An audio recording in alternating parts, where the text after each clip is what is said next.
Bonjour, là je vous présente une petite machine que j'ai trouvée, une machine à coudre, comme vous pouvez le voir, que j'ai trouvée en brocante. C'est un modèle Ricard, bon, elle s'appelle celle-là vedette. Je sais qu'il y avait eu plusieurs modèles de fabriqués, mais c'est une machine toute simple, super stretch. Voilà, donc elle était dans son jus, je l'ai nettoyée un petit peu, elle n'avait pas fonctionné. J'ai simplement vérifié qu'elle avait sa pédale et puis qu'elle était effectivement 220 volts. Donc c'est le modèle 806 de chez Ricard, donc petite machine toute simple. Donc n'y connaissant rien, j'ai commencé par ouvrir un petit peu tout ce qui se présentait, les capots, les boîtiers, la petite boîte à canettes, etc.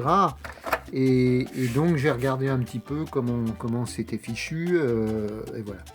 J'ai fait un bon nettoyage parce qu'elle était assez encrassée.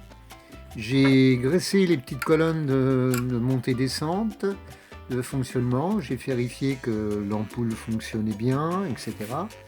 Donc j'ai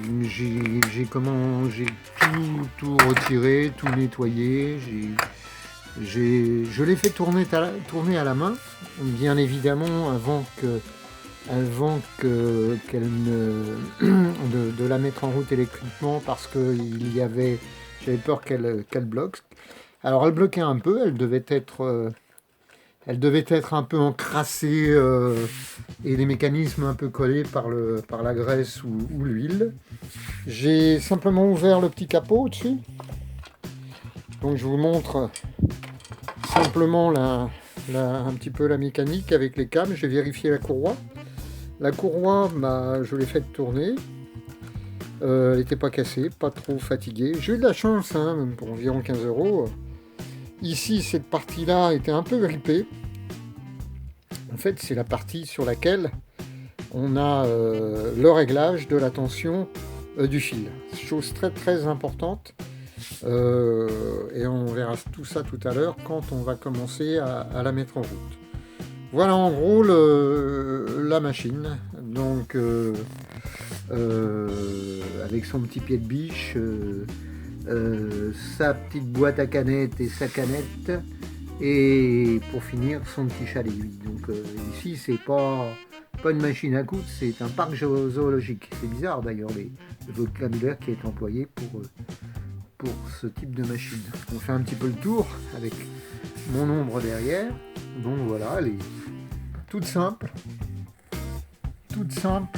et on va la mettre en route et la faire fonctionner. Bien, nous revoilà donc pour le montage de la canette. Là, voici la canette. Vous prenez la canette, vous mettez le fil à l'envers, voilà, dans le sens inverse des aiguilles d'une montre. Je vous la montre, voilà. Prenez votre canette, la canette comme ceci, vous la retournez, je ne sais pas si c'est bien clair, vous enfilez votre canette à l'intérieur, le fil se trouve ici, d'accord, on le voit bien. Ensuite, vous continuez, vous avez une petite fente au-dessus, je ne sais pas si vous voyez bien, vous enfilez le fil dans cette petite fente et vous tirez jusqu'au ressort. Ensuite, vous le remettez dans le petit crochet, voilà, et il ne faut pas avoir trop de résistance, il faut que le fil se déroule tranquillement, pratiquement tout seul. Si vous avez un petit problème, il suffit de prendre cette petite vis que vous voyez là. Quand vous vissez, vous resserrez la tension du fil. Quand vous dévissez, vous desserrez la tension du fil. Il faut qu'elle soit à peu près tendue comme ceci. Et là, vous avez une bonne tension. C'est toute l'importance avec ce que je vous ai montré tout à l'heure sur la petite molette du haut, réglable de 0 à 8, qui vous fait la tension du fil. Plus vous avez un fil lâche, plus vous aurez des boucles sous votre tissu, moins le fil sera tendu. Plus vous avez un fil trop tendu et plus vous aurez tout simplement une fonce sur votre tissu. Le secret de la machine à coudre, il est là en fait, c'est la tension du fil. Pour monter la canette dans le support canette ou dans le porte-canette, c'est très simple, il suffit de tirer la petite barre, la petite boucle et vous avez remonté la canette dans le support. D'accord? Je vous fais un petit zoom là-dessus, pardonnez-moi. Je ne suis pas un bon technicien. Voilà. Et là, vous avez effectivement votre canette. Donc, il suffit de refermer. Voilà. Et maintenant, nous allons passer à le montage de fil de la bobine sur la machine. Alors, le montage du fil sur la bobine. Déjà, montez la bobine sur son support. Ensuite, vous passez le fil dans le petit guide que l'on peut voir ici. J'espère que ça va aller. Voilà, on le voit bien. Vous passez dans la petite fente, là où je vous ai montré tout à l'heure.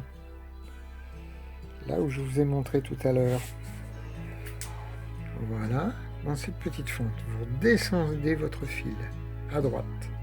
Alors c'était fait un petit peu comme ça, je pense, pour les droitiers au départ.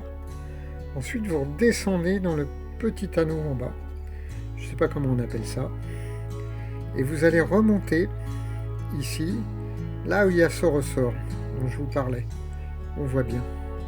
Ensuite, vous repassez le fil en le tirant et vous le remontez dans cette espèce de petit appareil.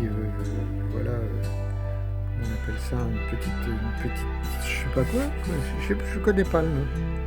Et bon, vous voyez comment ça passe. Vous redescendez, vous allez dans la petite queue de cochon.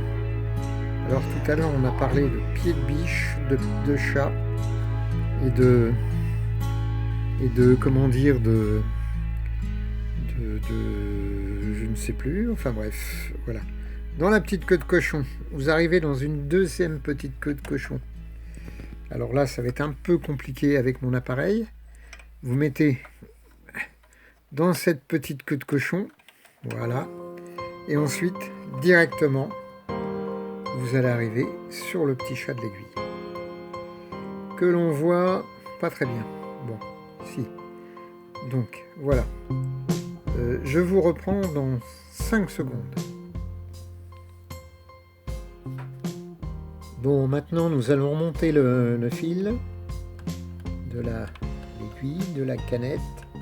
Donc on voit bien, je l'espère, le fil s'enrouler, aller chercher le fil noir de l'intérieur et le faire remonter au-dessus du pied de biche.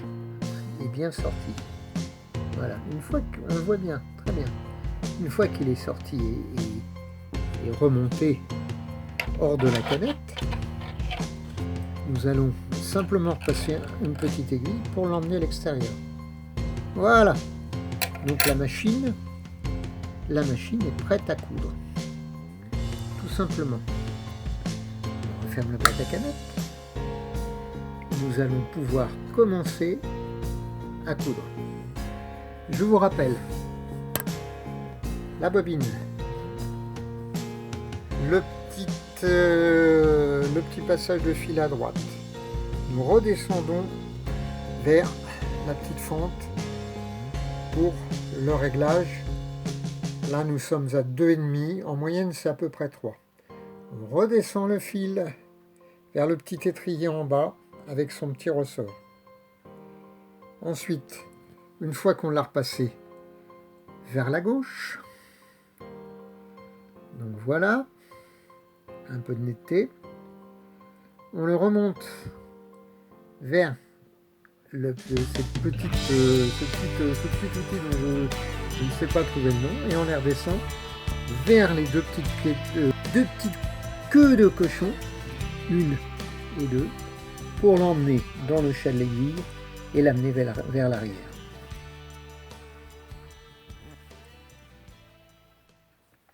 Donc, il ne nous reste plus qu'à coudre. Nous avons bien sélectionné sur le sélecteur le point que nous souhaitions, ou le surfilage, ou différents points, et la largeur du point. Nous sommes à 2,1 là, ce qui fait un point à peu près moyen pour coudre. Donc nous partons et nous commençons à coudre.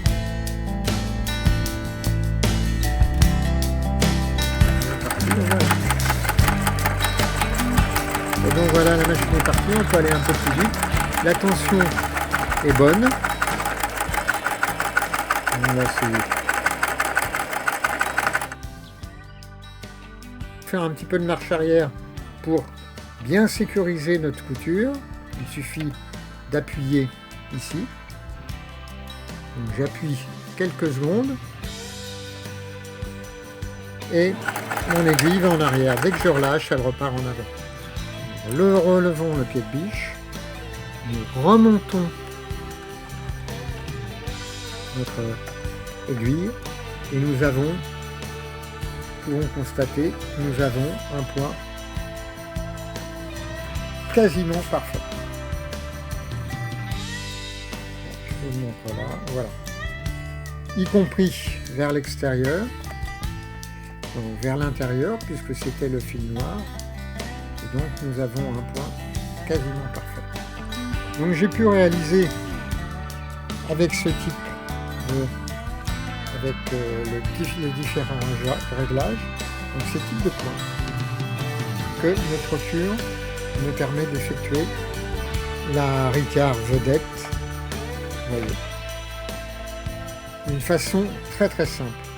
N'oubliez pas, le plus important c'est la tension de la machine, réglée entre en moyenne 3.